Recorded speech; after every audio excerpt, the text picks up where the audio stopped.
يا صباح الفل، ايه الاخبار؟ طبعا لسه مصلي الفجر الحمد لله. كنت مريح شويه في المحطه، وطبعا غيرنا زيت وظبطنا الامور. والنهارده طبعا اخر يوم في السفريه وفي الشغل، فان شاء الله اللي هو متوجه على تبوك باذن الله. معايا شغل في مكه النهارده والحمد لله خلصت. وطبعا مسكت الخط بتاعي بقى من مكه، ممكن من الساعه حوالي 1 بالليل لحد ما وصلت المحطه اللي انا فيها حاليا، ورايحين ان شاء الله نكمل طريقنا. طبعا في خلال الطريق باذن الله نحاول نتكلم سوا، نحاول ندردش، والله المستعان. نصيحه كده يا جدعان سريعه بالنسبه للمعطر ده، طبعا هو كان معدوم بس الشمس اللي جت عليه. انا كنت متعود بحطه بالليل كده والجو كويس. جيت بعد ما خلصت شغل بالليل طبعا نسيته، ويا ريتني ما نسيته، بس الحمد لله لما جيت العصر كده تقريبا بفتح العربيه وبتوكل على الله لقيتها بالمنظر ده. فاي حاجه بلاستيك، اي حاجه الشمس ممكن تاثر عليها، يا ريت ان تتفادوا الحوار ده وتشيلوها، يا تاخدوها معاكم يا اما تشيلوها في مكان بحيث ان الشمس ما تكونش جايه مباشره عليها يعني. طبعا جيت ان انا اقف في محطه عشان اصور، وطبعا كنت اريح شويه واشوف ان انا هدخل البقاله اشتري حاجه، بس لقيت ان المحطه بصراحه جوها زحمه، وانا من نوعيه الاشخاص اللي بحب اخد راحتي في التصوير او في حاجه زي دي عامه. انا بحب اخد راحتي فيها، فلما لقيت ان في زحمه ولما لقيت ان الوضع كده قلت لا، خليني اخلص واشوف انا هاخد ايه بالظبط واتيسر واشوف لاي حته كويسه تكون هاديه كده اعرف ان انا اصور. الاول انا بعتذر لو في اي صوت وش او كده بسبب العربيه، لان انا طبعا مشغلها ومشغل التكييف، لان الجو نار الحمد لله، وربنا يستر علينا ويجرنا من النار باذن الله.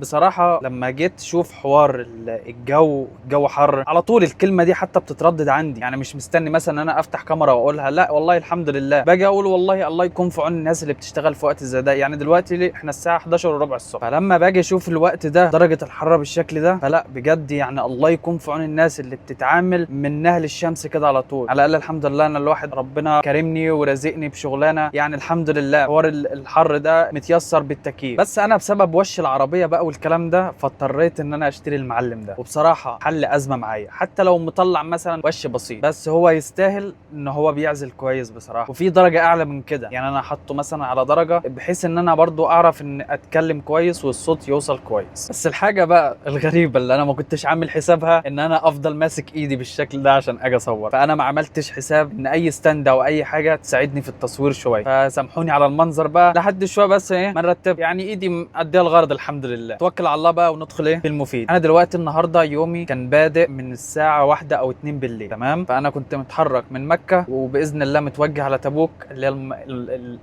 الاقامه الاساسيه بتاعتي بقى. فانا دلوقتي سايق من 1 او 2 بالليل لحد الان ما نمتش نهائي، يمكن بس دخلت كام محطه وجنبت على الطريق اريح بس من السواقه شويه والكلام ده واتيسر تاني على طريق. انا بالنسبه لي بحب السواقه بالليل، دي متعتي وراحتي في السواقه بالليل بصراحه، طبعا بعيدا عن الحر وبعيدا عن الشمس وروقان للطريق، ما بيبقاش زحمه والكلام ده. طبعا ان الموضوع بيختلف من شخص للتاني، انا بحب السواقه بالليل، في لا بالعكس ناس بتحب السواقه بالنهار، زي انا ما كنت عامل فيديو قصير وفي اخ دخل في التعليقات وقال ان هو بيحب السواقه بالنهار، فده عادي. في ناس مثلا بتحب عشان مثلا تشوف المناظر، تشوف البلاد اللي هي بتعدي عليها، الكلام ده احسن من الليل. الليل ساعات بيبقى مناطق بتبقى ضلمه الكلام ده. في ناس ربنا معاهم وربنا يشفيهم ان شاء الله. النظر برضو يعني يا دوب ما بيحبش يمشي بالليل برضو عشان حوار النظر، فكل واحد له خصوصياته وكل واحد ليه اسلوبه في المشي واللي يرتاح فيه. يعني مثلا منظر زي اللي انا فيه ده، تمام، ده منظر جبال باينه والكلام ده، ففي ناس بتستمتع قوي بمناظر زي دي. انا بصراحه هو بتبقى مناظر جامده، بس مناظر جامده بالنسبه لي كمان بتبقى وقت الصبح، وقت الشروق كده بتبقى تحفه. فالمهم نيجوا بقى للنصيحه المهمه اللي انا عايز اتكلم فيها، بس بالنسبه للسواقه عامه. يعني انا كواحد بيمسك خطوط طويله توصل 3 ساعات 4 ساعات 5 ساعات 8 ساعات 10 ساعات 12 ساعه، فاللي هو الموضوع مرهق. بس يعني بدات لما اتعودت بقى على المشي كتير والكلام ده، بدات ان اشوف في حاجه الوحيده اللي بقت مرهقه معايا، وهي التفكير. انا يعني الحاجه الوحيده اللي انا مش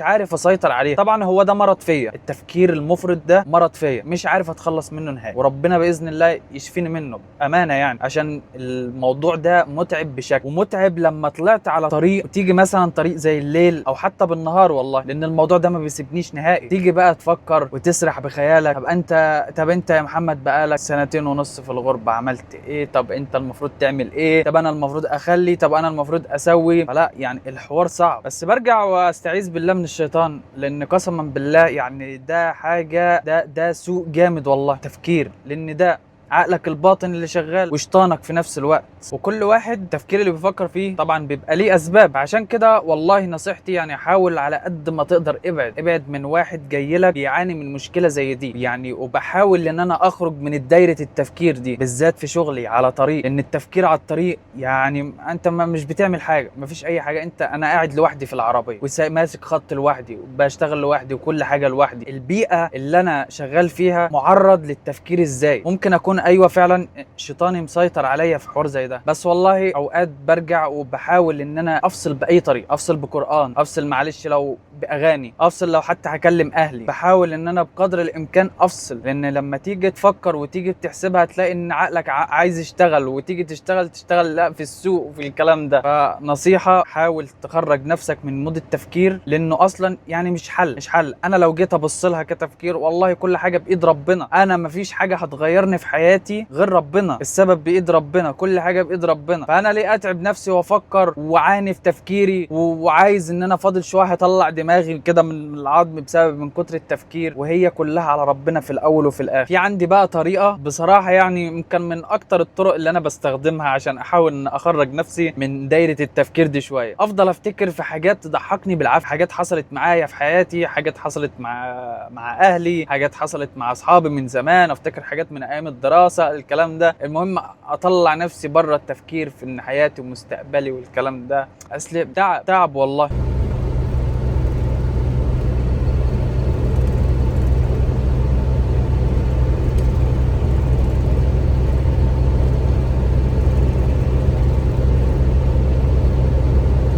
طيب انا قلت بالنسبه قبل النور ما يروح فخلينا اصور لقطه كده، وهي ان انا كنت شفت فيديو قبل كده عن دي ازازه ميه ممكن تكسب بها ثواب. طبعا احنا سياراتنا بالنسبه لنا يعني يعتبر الازايز بتنساب في العربيه لحد ما تسخن وما تبقاش صالحه للشرب تاني اصلا، ان هي لو بقت فيها سخونه ما ينفعش ان هي تتشرب. تمام. فاللي هو واحد كان الله يجزاه خير اتكلم وقال ان احنا نستفيد من الميه تكسب بها ثواب وترشها على الزرع، وده احسن يعني ما شاء الله يعني الله يجزاه خير. ان شاء الله خلاص بقينا 10 دقايق على العلا ونخلص العلا ونتجه على تبوك باذن الله. صراحه يا جماعه العلا من المدن المريحه نفسيا بشكل غير طبيعي، ما شاء الله على كميه التناسق وكميه التفاصيل اللي موجوده. لا حاجه جميله بصراحه. بالنسبه حاجه شايفها مختلفه عن بعض المدن التانية، وهي الخدمات والحاجات اللي المدينه بتقدمها. تلاقي ان مثلا خدمه متوحده بلون معين مش عارف ايه، وفي تناسق المحلات لازم يكون تصميم اللوح كله مقاس معين كده يعني. فلا ما شاء الله تفاصيل جميله وبلد جميله. انا بصراحه بحب ان انا اجي كل شهر. اوقات ان انا ما بعرفش ادخلها مثلا بسبب ان الوقت بيكون متاخر، فبضطر ان انا امشي اروح لتبوك على طول. بس لما بلاقي فرصه زي دي لا لازم أنا ادخلها.